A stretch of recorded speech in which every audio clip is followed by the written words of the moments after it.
الشوربه النهارده بتاعتنا مختلفه وجميله، وهي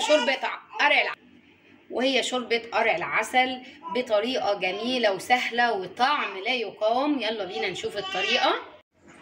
اللهم صل وسلم وبارك على سيدنا محمد وعلى اله وصحبه وسلم. اهلا بكم حبايبي، عاملين ايه؟ يا رب تكونوا بخير وصحه وعافيه. النهارده هنعمل شوربه قرع العسل، وطبعا كلنا عارفين فوائد قرع العسل ايه. هنعملها بطريقه سهله وجميله جدا. ادي قرع العسل، الكميه اللي هتعمليها الشوربه مقطعاها صغير، لاني مش هسلقها نص سلقه وبعد كده اعمل الشوربه، لا انا هعملها شوربه اول واخر. وعندي شوربه لحمه، عندي مش عندك شوربه ممكن شوربه فراخ، ممكن مكعبات بس تكوني عاملاها في البيت، مكعبات مرق يعني تكوني عاملاها في البيت، بلاش بتاع بره عشان بتاع بره بتبقى ايه مضره كده للصحه.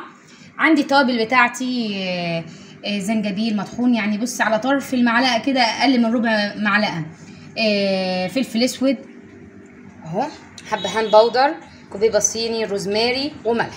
يلا بينا على البوتاجاز. انا حاطه طبعا حله على البوتاجاز وحاطه معلقه من الزبده فيها. يلا نشوف هنعمل ايه. ادي معلقه الزبده في الحله، هبدا انزل بكميه قرع العسل اللي عندي. نزلت بيه كده، هبدا ان انا اديله تشويحه كده حلوه على البوتاجاز مع معلقه الزبده بالشكل ده،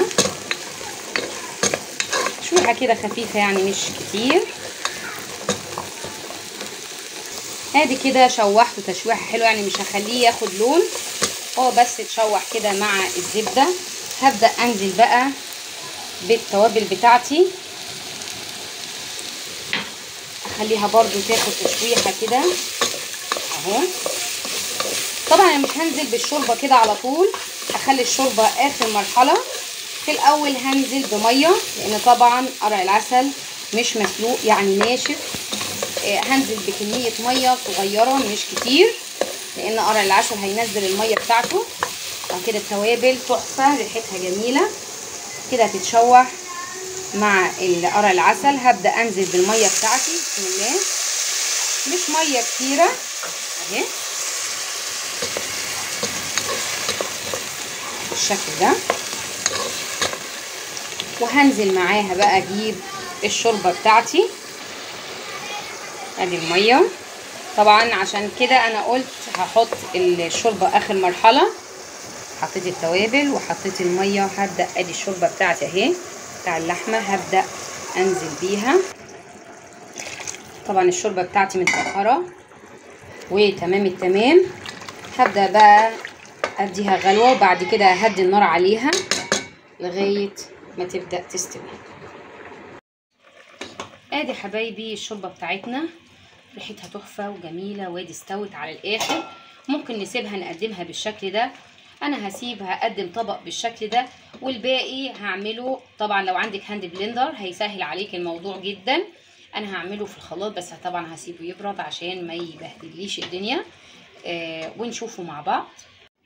وادي حبايبي شوربه قرع العسل اللي عملناها في الخلاط، وادي اللي هي قطع زي ما هي، زي ما تحبوها اعملوها. طبعا يا ريت تعجبكم الطريقه، بس بصراحه الطريقه جميله جدا. ولو عايزه تاكلي ولادك حاجه مغذيه اعملي لهم قرع العسل، لان فوائده كبيره جدا جدا. انا ذكرتها قبل كده في الفيديو بتاع قرع العسل بالبشاميل ومهلبيه قرع العسل، يا ريت تسمعوها. ما تنسونيش في اللايك والشير والسبسكرايب. بحبكم في الله، مع السلامه.